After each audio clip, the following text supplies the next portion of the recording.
No.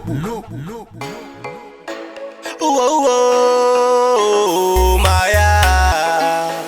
inzwayo moyo wangu baby wakauponda tsangova ndangariro kubva wakaenda wakutotyisa kupfura anakonda toita sendopenga kugara ndikufunga tsamba yandakanyora mudiwa una kupindura zvinhu zvinondinetsa mumoyo kanguva nenguva aiwa nguva yareba mudiwa wangu ndakakumirira kana usisandide zviri nani zvako kutaura gara wataura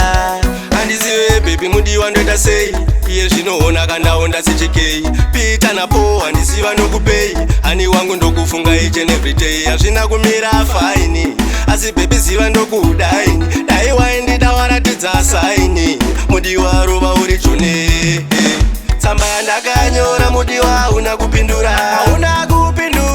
zvinhu zvinondinetsa mumoyo kanguva nenguva aiwa nguva yareba mudiwa wangu ndakakumirira kana usisandide zviri nani zvako kutaura gara wataura zvaunoita bebi zvinondipedza simba chimbo chemoyo wangu nhasi ndatoimba mbuya nasekuru variko kwazvimba vanga vakamirira kuti tivake imba iwe wakazvibuka zvese zvataronga wakajamuka wakasiya moyo wangu wakatsemuka pfungwa dzangu nhasi totanganyika takakumbuka ndakanyora mudiwa una kupindura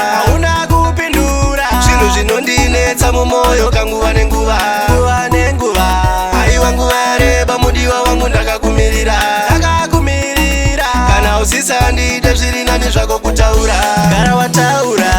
moyo wangu bebi wakauponda tsangova ndangariro kubva pawakaenda wakutotyisa kupfura anakonda toita sendopenga kugara ndikufunga handizive bebi mudiwa ndoita sei iye zvinoona kandaonda sichikei pita napo handiziva nokupei hani wangu ndokufunga each and every day hazvina kumira faini asi bebi ziva ndokudaini dai waindida waratidza saini mudiwa rova uri jone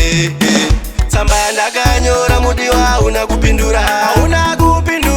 zvinhu zvinondinetsa mumoyo kanguva nenguva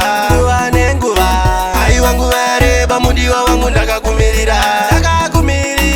kana usisandide zviri nani zvako kutaura gara wataura